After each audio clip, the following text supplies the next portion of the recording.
Good, good. All right. Well, now I can say I've got renowned author and scholar here with me, Toby Janicki. Toby is the author of The Way of Life, a very lengthy, thorough, and life-changing commentary on the Didache. We're going to have a short Facebook Live today with Toby. I'm excited that he's joining us, and he's going to answer just two quick questions, one of them being three parts. And this is all by way of introduction to what's coming Sunday in Macon, Georgia, when Toby is actually with us rather than on Facebook Live. So two things we're looking at here. First of all, what is the Didache? Secondly, what are, just for the sake of an exciting Facebook Live event, three exciting, we'll save the monumental, life-changing stuff for when you're here presenting live. Three things that you in your study have come across, three exciting things that everyone should know about the Didache. So with this easy introduction, introducing Toby Janicki. Thank you, brother, for joining us. Yeah, it's glad to be on here. I'm glad, I'm excited to be coming next Sunday. So I guess for your first question, what is the Didache? There's a quote that I've stolen from another Didache scholar by the name of Tony Jones, and he calls the Didache the most important book you've never heard of. So Didache, the word itself means teaching. It's a document that's about the size of Galatians, but it's a first century document, late first century, that seems to go back, at least in part, to the apostles and to teachings of Yeshua himself. And so it's a first century discipleship manual. It's the first century version of Hayesod. It's a discipleship manual for new believers just coming into the faith, was created by Jewish believers. And so despite the fact that it is only the size of Galatians, I've managed to create a 500-page a 500-page book. Somebody said, I'm going to buy your book just to see how you stretch something the size of Galatians into 500 pages. Well, again, how long was the study and the writing of the commentary, though? So it was about a 5-year process. Obviously, during that period of 5 years, I wasn't working just full time only on the Didache, but a lot of my time was on the Didache. So it was sifting through scholarship that's been written over the past 100 years and trying to take all of that. There's Jewish scholarship, Christian scholarship, Catholic scholarship, Right. scholars who are agnostic, taking all this scholarship and taking that and putting it into the world of Messianic Judaism and looking at the Didache for the first time, at least according to, there's been a few papers maybe written here and there, but from what I can tell, for the first time in 100 years, what we produced at Vine of David was looking at the Didache from a Messianic Jewish perspective, which, of course, if you take a document from the first century, what's the context in which the Didache is written? It's written in the context of Messianic Jewish. Yeah, Messianic Judaism, yeah. So I promised I was going to keep it short, but I have to throw this in. Sure. So there's the historical background. There's what you've done. We're in Macon, Georgia, in the deep South. Why is this, and I know you're going to talk about this at the seminar, but in a 1 minute or less answer, why would anyone want to come out and hear a seminar about the Didache if they're from a Christian background, just throwing that out? Well, I would say, as that quote I quoted, the most important book you never heard of. I mean, in my mind, outside of the New Testament, outside of the Bible itself, this is the next most important work. You asked me you were asking me about these three things. Well, one of the three things that makes the Didache so exciting is it's a window into this lost world, right? Everybody everybody wants to know what was it like to be a believer in the book of Acts? What was it like to be a disciple? How can I get back to that time period? And the Didache is a window to what was daily life like in the book of Acts. You know, what did people's prayer life look like? How were they tithing and giving? What about fasting? What about congregational leadership? What about giving and charity and how to deal with disputes within the community? All of these things are covered in the Didache. And as I said, it's a window into this lost world. But not only is it the lost world of Acts, it's the lost world of when Christianity, for better lack of terms, when Messianic Judaism was still a Judaism, was still a part of the greater Jewish world, was still a part of Israel. So I personally think that's one of the most exciting things I've discovered in my Messianic Jewish journey is this lost discipleship manual from the first century of when Messianic Judaism was still a Judaism. I love that term, discipleship manual. Yeah. Considering we are told by the Messiah himself to go and make disciples, we should probably be good disciples ourselves. So having a manual in addition to the apostolic scriptures is quite helpful. There's number one. Number two, second most exciting thing people should know about the Didache. What's another? Well, the second most exciting thing is that for me is that, and this relates to you there down in the deep South. Of course, you know, I know you have Jewish people in your congregation, but I'm guessing the majority of the people in your congregation are of non-Jewish origin.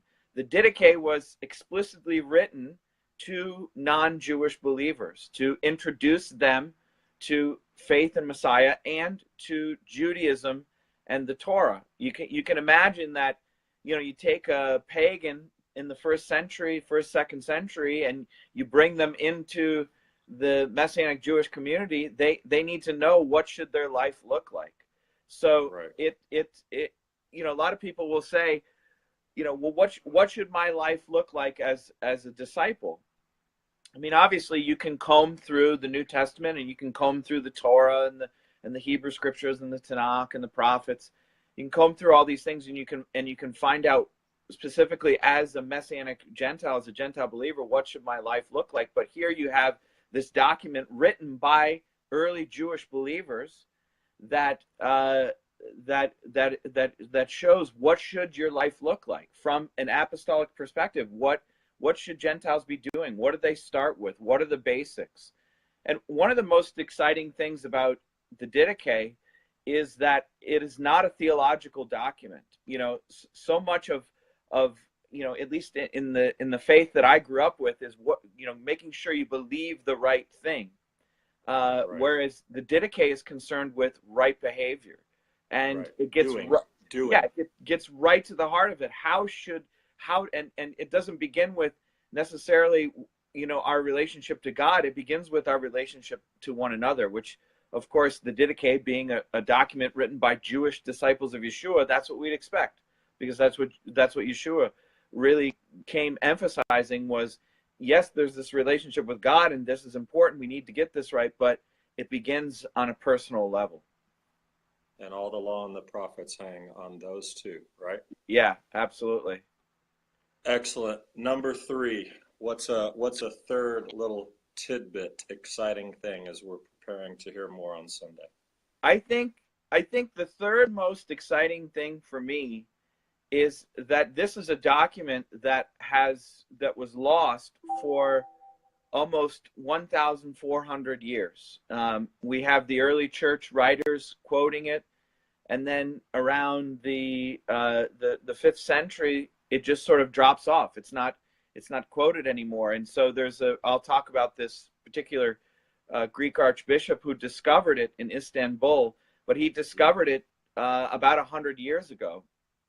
And the thing of it is right, when you discover a document that everybody looks at right away and says, wow, this is old, and this relates to, you know, the earliest believers, what does everybody want? They want it to prove that what they're doing today is right, because if they're doing what's in the Didache, it means that they're right and everybody else is wrong. So right. It caused a lot of consternation. You know, Catholics for example, the so-called communion texts, Catholics liked, that they were troubled that it didn't match their liturgy, but at the same time they like praying and the fasting schedule because that's very Catholic. The Protestants, they don't like the prayer and fasting schedule because that sounds very Catholic, but they like that the so-called communion texts don't match the Catholic liturgy. So right. everybody wants to claim it as their own. And what I argue in the book is that you have to let the Didache speak for itself.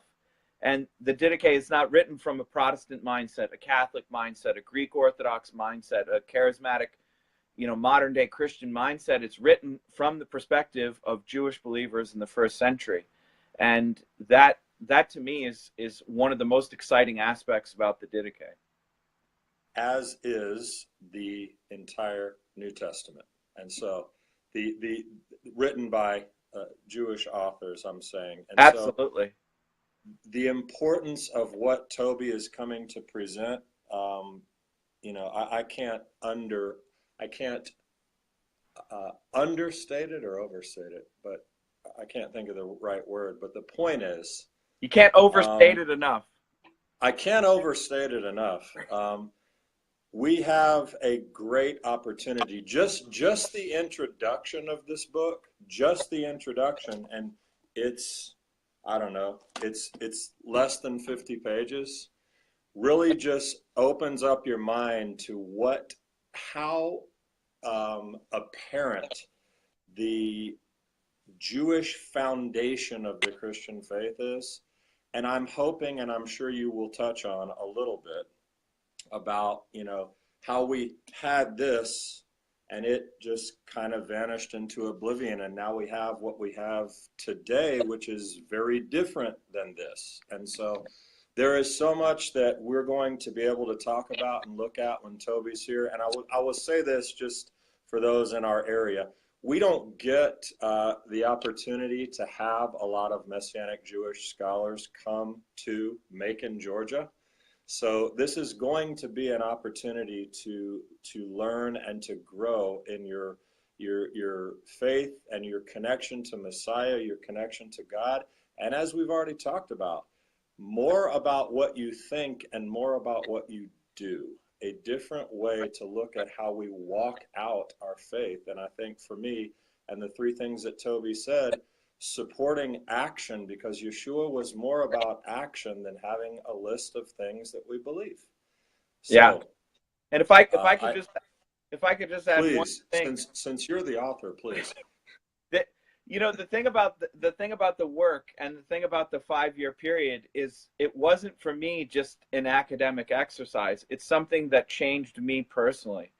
And I can say, one of the biggest dilemmas that we have in Messianic Judaism today, one of them, there's a few major ones, but one of the biggest ones is how do Gentiles fit into this?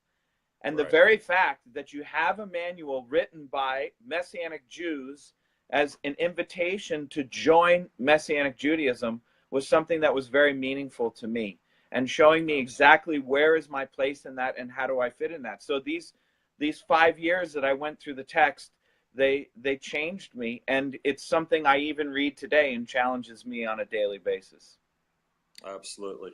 That's incredible. And that's what we're looking forward to happen here this Sunday, March 18th. We'll start, doors will open about 2 o'clock, and Toby will kick off about 2:30. So you can go on our Facebook page. You'll find an event there for the Two Ways Conference, which is exactly what we've been talking about. Toby, thank you for joining us. Absolutely, Mike. Praying for safe travels, and we're going to have a blessed time this weekend, so we'll see you soon. Should be a lot of fun. Looking forward to it. All right, man. See you. Thank you, guys. Yeah. We'll see everybody Sunday. Blessings.